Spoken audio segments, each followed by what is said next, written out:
ఇప్పుడు మేము middle class madam.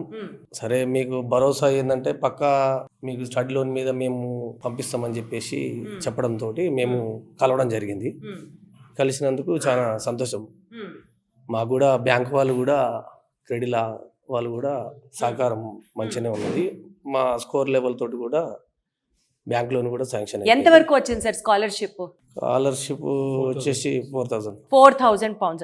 సరే, ఇప్పుడు మీరు లోన్ అప్లై చేశారు కదా, ఏదన్నా తాకట్టు పెట్టడాలు కానీ షూరిటీ పెట్టడానికి కానీ అట్లా కొలాటరల్ ఏమైనా జరిగిందా? అలాంటిది ఏం లేదు. నాన్ కొలాటరల్ గానే వచ్చిందా? అంటే మీకు ఆ విషయం తెలుసా, లేకపోతే ఇక్కడికి వచ్చినా తెలుసుకొని హ్యాపీ ఫీల్ అయ్యారా? అంటే 2-3 సార్లు వీడియోలు చూశాను కాబట్టి ఈ మనకు నాన్ కొలాటరల్ తోటి వస్తుందని చెప్పేసి భరోసాతోటి ఇక్కడికి వచ్చాను మేడం. భరోసాతోటే వచ్చారు. సో ఓవరాల్ మీ ఎక్స్పీరియన్స్ ఏంటి చెప్పండి? సంతోషం మేడం. బాబు ఒకవేళ మాస్టర్ అక్కడ కంప్లీట్ అయ్యి రావాలని చెప్పేసి మంచిగా. వండర్ఫుల్.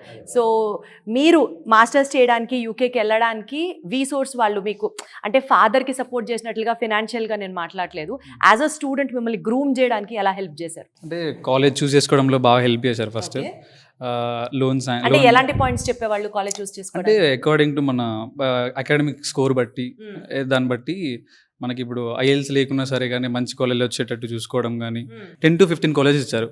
ఆ కాలేజెస్ మంచి కాలేజెస్ నేను చాలా ట్రై చేసి చూశాను. 15 కాలేజెస్ వరకు ఉన్నాయి. అందులో మనకు నచ్చిన కాలేజ్ వాళ్ళు చెప్తారు. బట్ మనం కూడా ఏదంటే మనకు బయట నుంచి ఫ్రెండ్స్ చెప్పినా కానీ లేకపోతే అక్కడ ఉన్న వాళ్ళు ఏదైనా చెప్తే మనం చూస్ చేసుకునే కాలేజ్ కూడా వాళ్ళకి చెప్తే ఫ్రెండ్లీగా వాళ్ళు కూడా చేసేస్తారు. అట్లేం లేదు, ఏ కాలేజ్ అయినా సరే వాళ్ళు చేసేసారు. సో నేను టీ సైడ్ చూస్ చేసుకున్నాను ప్రజెంట్. సో మాక్సిమం మీకు ఒక డెసిషన్ తీసుకోవడానికి వాళ్ళు సపోర్ట్ చేస్తారు. Wonderful, thank you so much, all the very best.